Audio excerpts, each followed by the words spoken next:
kuna mpango imekuja ya wizi ya affordable housing. Ati ilikuwa inaletwa hapa. Mimi ningetaka nikuambie William Ruto, ulipokuja Kitengela uliahidi watu maji na sewage. Mambo ya nyumba hakitaki hapa Kitengela. Na mimi niseme ile kiwanja ya mpira ya vijana, mtu asijaribu kuguza hiyo kiwanja. Na mimi nataka nishukuru hawa viongozi, hawa akina Kanjori na wengine kwa kusema hakuna mtu ataguza kiwanja ya mpira.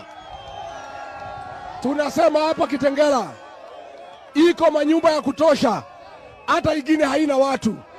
Inataka maji na sewage. Mambo ya affordable housing upeleke kwenu.